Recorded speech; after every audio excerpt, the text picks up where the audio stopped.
as well. But did you know, folks at home, Super Bowl Sunday is second behind Thanksgiving for the average amount of calories consumed in a day? But, of course, you don't have to bloat your diet on game day. That is why we have Michelle Rowe from AlwaysHealthyMom.com in studio to help us out. Michelle, good morning. Good morning. Thank you again for stopping by. No problem.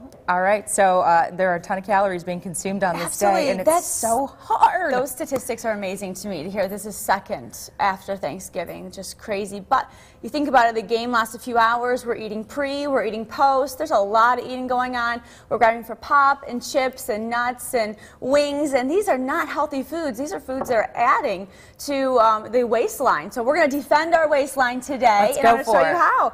So I went to the Anderson's Market in Sylvania, and I was able to get this beautiful spread, and I have a few tips for you today.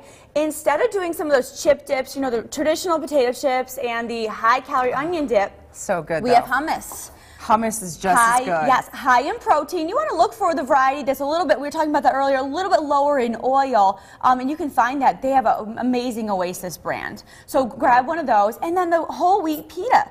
These are definitely going to be better than your traditional potato chip. Yeah, because you know what? I don't know about everybody else, but I snack just because I need something to chomp on during the game. So it's more so about staying busy. Right. That's another tip. Keep the food in the kitchen away from the TV and where you're sitting. Kind of out of sight, out of mind. You're not going to be grabbing for things that you don't need to grab for, because we don't eat because we're hungry. We eat because we're bored. Yeah, there you go. So maybe like take a plate and leave it in the kitchen and then come back and sit on the couch with your plate. And if you are a person who likes to munch, I would fill up on a nice veggie spread right here. Veggies are fruits, and these are so low in calorie, you can afford to kind of eat carrots the whole game. It's not really going to hurt you. Nice. Even with the dip, though, too. I would go for a low-calorie dip. Salsa is a great option, or you can actually make your own dip with some ranch seasoning and Greek yogurt. So it has a little more protein, actually can be healthy for you, and no one's even going to know the difference. Yeah, that's a good idea. And also talk about the variety. We have the salsa here, which you can obviously, salsa is really healthy for you. At the end of the day, it's just what? Great. And they have this homemade garden variety, so I absolutely love that. It looks so fresh.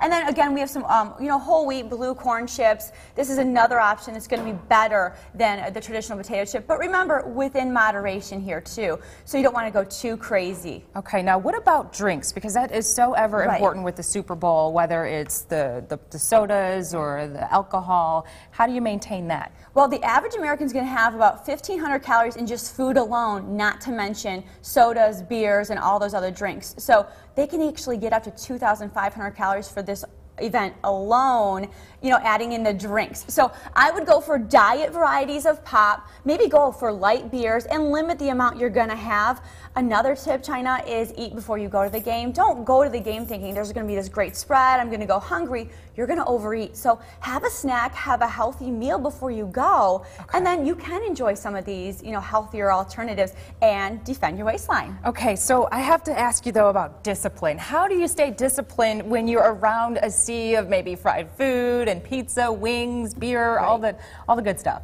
My tip would be host a party at your house and go to the Anderson's Market in Sylvania and load up on these healthy options, or take something with you that you can enjoy.